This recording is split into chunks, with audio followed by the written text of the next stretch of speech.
MTV news Kannada ವಾಹಿನಿಗೆ ಸ್ವಾಗತ.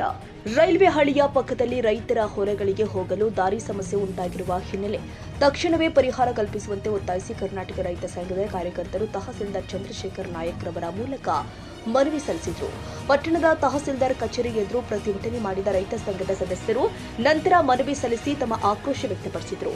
ಜಿಲ್ಲಾ ಪ್ರಧಾನ ಕಾರ್ಯದರ್ಶಿ ಮಲ್ಲಿಕಾರ್ಜುನ ಬಳ್ಳಾರಿ ಮಾತನಾಡಿ, ತಾಲೂಕಿನ ಮೋಟೆಬೆನ್ನೂರ ಗ್ರಾಮದಿಂದ ಕೋಡಿಹಳ್ಳಿಗೆ ತೆರಳುವ ಮಾರ್ಗದ ಮಧ್ಯದಲ್ಲಿ ಇರುವ ರೈಲ್ವೆ ಗೇಟ್ ಪಕ್ಕದಲ್ಲಿ ರೈತರ ಜಮೀನುಗಳಿಗೆ ಹೋಗಲು ದಾರಿಯ ಕೊರತೆ ಎದುರಾಗಿದೆ ಅಂತ ಹೇಳಿದರು. ಈ ಸಮಸ್ಯೆಯಿಂದಾಗಿ ಬಿತ್ತನೆ ಸೇರಿ ವಿವಿಧ ಕೃಷಿ ಚಟುವಟಿಕೆಗಳಿಗೆ ತೀವ್ರ ಅಡಚಣೆ ಉಂಟಾಗಿದೆ. ರೈತರ ಜಮೀನುಗಳಿಗೆ ಹೋಗುವ ಹಾದಿ ವಿಷಯವಾಗಿದೆ. ಗ್ರಾಮದಲ್ಲಿ ಕಲಹಗಳು ಕೂಡ ಹೆಚ್ಚಾಗ್ತಾ ಇದೆ. ಆದ್ದರಿಂದ ತುರ್ತು ಕ್ರಮ ಕೈಗೊಂಡು ದಾರಿ ವ್ಯವಸ್ಥೆ ಮಾಡಿಕೊಡಬೇಕು ಅಂತ ಅವರು ಆಗ್ರಹ ಮಾಡಿದ್ದಾರೆ. ವಾರದ ಒಳಗೆ ಸಮಸ್ಯೆಗೆ ಪರಿಹಾರ ಕಂಡುಕೊಳ್ಳಬೇಕು. ಈಗಾಗಲೇ ಸಂಬಂಧಿಸಿದ ಅಧಿಕಾರಿಗಳು ಹಾಗೂ ಜನಪ್ರತಿನಿಧಿಗಳಿಗೆ ಮನವಿ ಸಲ್ಲಿಸಲಾಗಿದೆ. ಸಮಯಕ್ಕೆ ಸ್ಪಂದಿಸದಿದ್ದರೆ ರೈತ ಸಂಘದಿಂದ ಹೋರಾಟ ಹಮ್ಮಿಕೊಳ್ಳಲಾಗುತ್ತೆ ಅಂತ ಎಚ್ಚರಿಸಿದರು. ಗ್ರಾಮದ ರೈತರು ವರ್ಷ ಪೂರ್ತಿ ಶ್ರಮಪಟ್ಟು ಬೆಳೆ ಬೆಳೆದರೂ ಕೂಡ ಕೊಯ್ಲಿನ ಸಮಯದಲ್ಲಿ ಅದನ್ನ ಮನೆಗೆ ಅಥವಾ ಮಾರುಕಟ್ಟೆಗೆ ಸಾಗಿಸುವುದೇ ದೊಡ್ಡ ಸವಾಲಾಗಿದೆ. ಮಳೆಗಾಲದಲ್ಲಿ ಕೆಸರಿನಿಂದಾಗಿ ಜಮೀನುಗಳಿಗೆ ಪ್ರವೇಶಿಸಲಾಗದ ಪರಿಸ್ಥಿತಿ ನಿರ್ಮಾಣವಾಗುತ್ತೆ. ಟ್ರ್ಯಾಕ್ಟರ್ಗಳು ಸಿಲುಕುವುದು, ಬೆಳೆಗಳನ್ನ ತಲೆಯ ಮೇಲೆ ಹೊತ್ತು ಸಾಗಿಸುವ ಅನಿವಾರ್ಯತೆ ಎದುರಾಗುತ್ತೆ. ಇದು ಕೆಲವರ ಸಮಸ್ಯೆಯಲ್ಲ, ಬಹುತೇಕ ರೈತರ ಸಾಮಾನ್ಯ ಸಂಕಷ್ಟವಾಗಿದೆ ಎಂದಿದ್ದಾರೆ.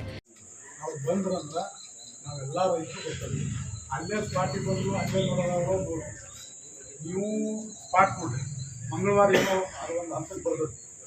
ನಾವು ಅವರು ನಮ್ಮ ಮಕ್ಕಳು ಕೊಡಂಗಿಲ್ಲ, ಅವೆಲ್ಲ ನಮಗೆ ಕೇಳಲ್ಲ. ಯಾಕಂದ್ರೆ ಅವ್ನು ಕೆದರ್ಕೆಂತ ಮಕ್ಕಳು ಭಾಳ ಅದಾವೆ. ನಮ್ಮ ಮಕ್ಕಳಾಗ ಅವರು ಇಲ್ಲೇ ದಾರಿ ಮಾಡಿಕೊಟ್ರು, ಅವ್ರ ಹತ್ತಾಗ ನಮಗೆ ಆ ದಾರಿ ಕೊಟ್ರ. ಯಾಕೆ ಕೊಟ್ರ ಅಂತ ನೀವು ತೋರಿಸ್ತೀನಿ ಅಂತ. ಇದು ರೈಲ್ವೆ ಟ್ರ್ಯಾಕ್ ಸರ. ಇಲ್ಲಿ 3 ರೂಪಾಯಿ ಅಡ್ಡಾಡ್ತಿದ್ವಿ. ಇವ್ರು ಏನು ಮಾಡಿದ್ರು, ಈಗ ಎಕ್ಸ್ಪ್ರೆಸ್ ಟ್ರೈನ್ ಆಗಿದ್ದ ಎರಡು ದಾರಿ ಬಂದ್ ಮಾಡಿದ್ರು. ಇದು ಒಂದೇ ಚಾಲು. ಎಕ್ಸಾಂಪಲ್ ಕೊಡಲ್ಲ, ಇವೆರಡು ಬಂದ್ ಮಾಡಿದ್ರು, ಇದು ಒಂದೇ ಚಾಲು. ಮತ್ತು ನಮಗೆ ಹೋಗಕ್ಕೆ ದಾರಿ ಏನು? ನೀ ಇಲ್ಲಿ ಬಾರಪ್ಪ, ನೀ ಇಲ್ಲಿ ಬಾ, ಇಲ್ಲಿಂದೇ ಹೋಗ್ಬೇಡ, ಒಂದೇ ಹತ್ರ ಹೋಗಿ ಹಿಂಗೆ ಬಾ ಅಂತ ಉತ್ತರಾಕೈತೆ.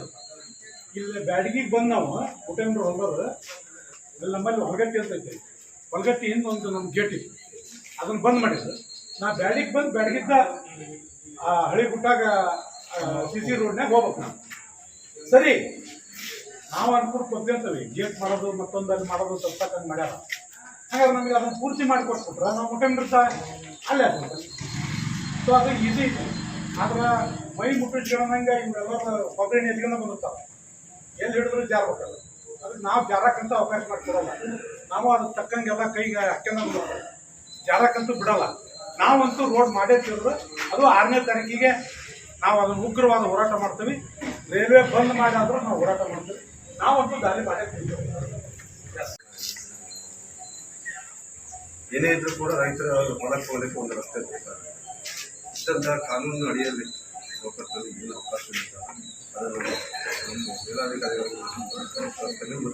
ಕೂಡ ತಮ್ಮ ಹೊತ್ತಿಗೆ ನಾವು ವ್ಯಕ್ತಿ ನಂತರ ಯಾಕಂತಂದರೆ ತಾವು ಏಕಾಏಕ ನಾನಿವತ್ತು ದಿನದಿಂದ ಇವತ್ತು ಅವ್ರಿಗೆ ಮಾತಾಡೋದು ಅವ್ರು ಎಲ್ಲೋ ಇದನ್ನೇ ಅವರು ಏನೇನೋ ಹೇಳ್ತಾ ಇದ್ದಾರೆ.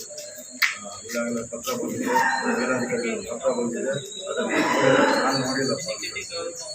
ಪತ್ರವನ್ನು ತಗೊಂಡು ಬಂದು ಮಂಗಳವಾರ ದಿವಸ ಈ ಸ್ಥಳಕ್ಕೆ ಬರ್ಬೇಕಂತ ಹೇಳಿ ಎಲ್ಲ ಕೂತ್ಕೊಂಡು ಮಾತಾಡೋದಲ್ಲ, ಈ ಸ್ಥಳಕ್ಕೆ ಬಾ ಅಂತ ಹೇಳಿ ಕರೆದು ರೆಕಾರ್ಡ್ಸ್ ಎಲ್ಲ ತೊಗೊಂಡು ಬಾ ಅಂತ ಹೇಳಿದ್ವಿ. ತೊಗೊಂಡು ಬರ್ತಾರೆ.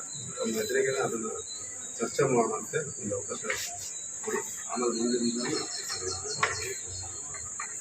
ಈ ಸಂದರ್ಭದಲ್ಲಿ ಶಿವಣ್ಣ ಮತ್ತೂರು, ಇಂದುಧರ್, ರುದ್ರದೇವರಮಠ, ಬಸವರಾಜ ಚಂದ್ರಪ್ಪನವರ, ಪ್ರವೀಣ್ ಬೆನ್ನೂರ, ಮಾಲತೇಶ್ ಮೈಲಾರ, ಸುರೇಶ್ ಹಿತ್ತಲಮನಿ, ಬಸವರಾಜ್ ಬೆನ್ನೂರ, ಮಂಜಣ್ಣ ಅನ್ವೇರಿ ಸೇರಿ ಹಲವರು ಉಪಸ್ಥಿತರಿದ್ದರು.